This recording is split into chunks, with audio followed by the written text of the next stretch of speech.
We are currently battling a new coronavirus pandemic called COVID-19 worldwide.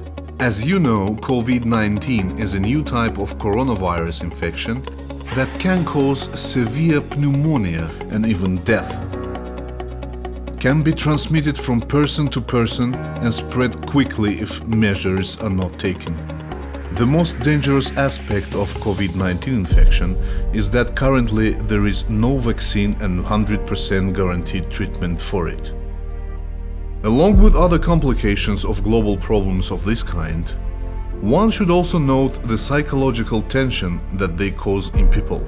A pandemic weakens people's sense of control over processes and even their own lives, making them feel helpless, which in turn leads to stress and anxiety.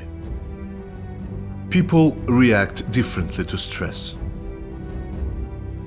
Under fear, people, like animals, fall into a state of fight, flight, freeze. That is, every living creature, when meeting with an object of fear, either tries to attack it, to escape from it, or to freeze. Intentionally ignoring safety rules is nothing more than the so-called attempt to attack the object of fear, to suppress one's fear and to feel strong. Sometimes people try to justify their behavior with the words, "This disease is exaggerated. In fact, it is not so dangerous. God decides whether we live or not." All these behaviors are manifestations of a typical biological reaction and are based on fear, even if the external appearances do not indicate this. A pandemic is such a threat that we cannot respond against with an emotional reflexes, because it's impossible to run away or hide from or attack it. The virus does not have a mind, it just exists, but humanity must fight it with the mind. We must go beyond our emotions and act through our purely human consciousness, by the power of reason and the power of knowledge. To do this, we must follow certain restrictive rules, receive constantly updated information about transmission routes, symptoms, and prevention of infection from reliable sources, and educate others. At the same time, in conditions of social isolation, we need to regularly communicate with our friends through social networks and the phone, talk heart to heart, and set up each other in an optimistic mood. If the infection is not prevented by strict measures at the initial stage, it will grow with exponential progression, and the outbreak may become unavoidable.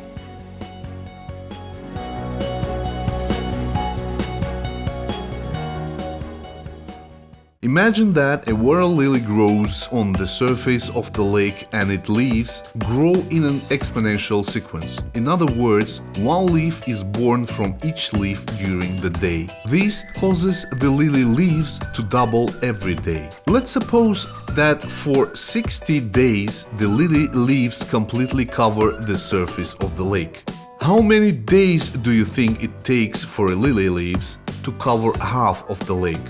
The first answer that comes to mind is usually 30 days, but the correct answer is 59 days. In other words, it takes 59 days for lily leaves to cover the first half of lake, but only 1 day to cover the second half. On which day do you think 1% of the lake's surface is covered by this calculation? The answer is the 53rd day. In other words, it makes 53 days for the spread to increase from 0% to 1%, but only 7 days from 1% to 100%. Now, let's apply this case to the pandemic. Suppose citizens of any country think that the spread of the virus in the country is very low and does not pose a threat to the country as a whole. Therefore, they continue their normal lives and do not take any measures. And let's say that each person infected with the virus infects only one other person on average. In this way, once the prevalence of the pandemic reaches 1%, the entire population of the country will be infected in just 1 week. That is why the pandemic is intervened as soon as possible and strict measures are taken.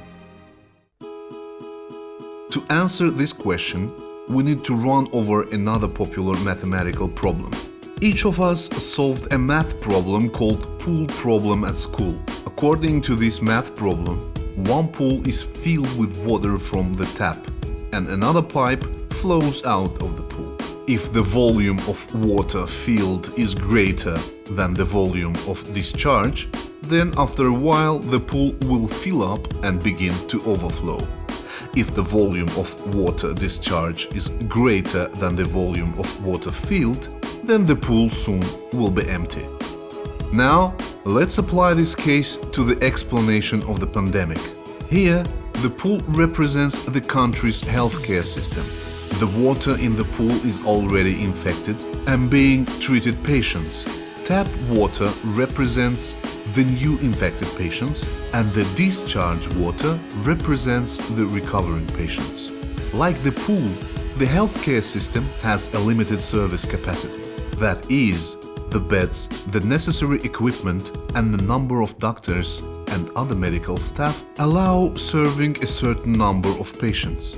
If the rate of the infected is less than or equal to the rate of recovery of those infected, then the healthcare system can treat and cure all people. If the rate of infection exceeds the rate of recovery, then the service capacity of the healthcare system will be exceeded.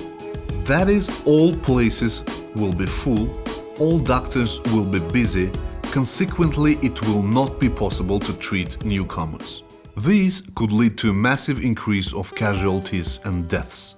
If the rate of infection is less than or equal to the rate of recovery, then the healthcare system will be able to serve and cure all patients. Even if the number of infected people is the same in both cases, in the second case no one will die.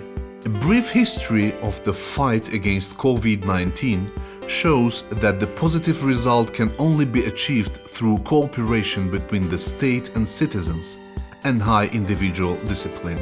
Anyone who's serious about the problems and adheres to the rules of protection breaks the chain of transmission of the virus and weakens the speed of exponential growth.